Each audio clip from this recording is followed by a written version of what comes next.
এই হাদিস শতদিন শুনেছি জীবনে। যেমন ইস্তারা রাজুলুন মিন রাজুলিন আকারান, একটা লোক একটা লোকের কাছে জমি কিনে নিয়েছিল। ফাওয়াজাদাল্লাযী ফি আকারিহাল জাররা, জমি ক্রেতা জমি চাষ করতে গিয়ে পেল একটা স্বর্ণের পাতিল। দেখে জমিতে স্বর্ণের পাতিল, স্বর্ণের পাতিলটা জমি বিক্রেতার কাছে নিয়ে গিয়ে বলছে, খুজ যাহাবাকা মিন্নি ইস্তারিতু মিনকা লারজ ওয়া আবতা মিনকা যাব, নেন আপনার স্বর্ণের পাতিল নেন। ভাই আপনার কাছে আমি জমি কিনে নিয়েছি, আমি তো স্বর্ণের পাতিল কিনে নিনি, আপনি এটা নেন। তখন জমি বিক্রেতা বলছে, বাইতুলার জমা ফিহা, জমি বিক্রি করেছি, জমিতে যা ছিল সব বিক্রি করে দিয়েছি, ওটা আমি নেব না। নেন এবার। এই যে দুইজন কেউ নিবে না, বলছে এটা আমার নয়, ও বলছে এটা আমার নয়। এটা যতক্ষণ পর্যন্ত আপনি আপনার উপার্জনকে ঈমান দিয়ে পরীক্ষা না করবেন ততক্ষণ পর্যন্ত আপনি হালাল হারামের মধ্যে পার্থক্য করতে পারবেন না। ঈমান খুব কঠিন জিনিস, ঈমান দিয়ে কে বিবেচনা করতে হবে। দুইজনে ঈমান দিয়ে বিবেচনা করে বলছে কেউ নিব না, না আমিও নিব না, আমিও নিব না, এটা ফেলে দিতে হবে। তো যা করা হলো শেষ পর্যন্ত করা হলোই। তারা হাকিমের কাছে গেল, এইভাবে এইভাবে গিয়ে যাওয়ার পরে বিচার করে দিল, যেটা আপনি জানেন। কিন্তু আপনাকে আমি উপস্থিত দেখালাম যে এই ঘটনা আপনি জানেন, কিন্তু জানে মানুষ, কেনা জানে না।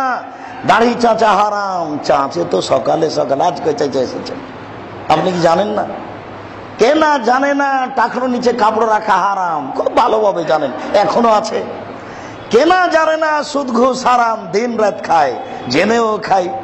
কেনা জানে না দোকানপাটে গিয়ে আড্ডা মারা হারাম, না যায় নোংরামি, দিন রাত ঠিকই আছে। কোন নারী জানে না যে এইভাবে মাথায় কাপড় ফেলে হাটে বাজারে ঘোরা এটা ঠিক নয়, ঈমান নেই ওর, ওই নারীর ঈমান নেই। নিশ্চিত বিশ্বাস করুন তার অন্তর খারাপ, তার মন খারাপ। নিশ্চয় বিশ্বাস করুন তার ঈমান নেই, তার মন খারাপ, তার অন্তর খারাপ। নিশ্চয় ভালো নারী নয়। ভালো নারী কাকে বলে, ঈমানদার কাকে বলে? ঈমানদার কাকে বলে? আপনি নিয়ে গেছেন আপনার স্ত্রীকে মেডিকেলে, যাওয়ার সময় রিক্সা থেকে নামছিল, রিক্সাতে উঠছিল, আর একজনের গায়ে লেগে গেছে, তখন ছি ছি খাওয়া খান। বারবার বললাম যে তুমি আমাকে নিয়ে যায় না, ওই পুরুষের সাথে আমার গাও ধাক্কা লাগলো, আমাকে খুব খারাপ লাগে, এটা আমাকে খারাপ। বলেন তো এভাবে বলছে কেন আপনার স্ত্রী? এটা তার ঈমান।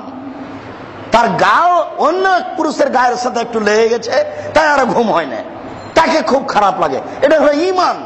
আর আপনার স্ত্রী দিন রাত ধাক্কা খেয়ে বেড়াচ্ছে, তাকে খারাপ লাগে, তাহাজ্জুদও পড়ে। তার মানে ঈমান কোনো কাজ করে না, ঈমান নেই, ঈমান কাজ করবে না, ভিতর খারাপ, অন্তর খারাপ। তা আল্লাহ তাআলা বলছেন, লাহুম কুলুবুন লা ইয়াফকাহুনা বিহা, তাদের অন্তর আছে তারা বুঝে না, তারা দেখেও দেখে না, তারা শুনেও শুনে না।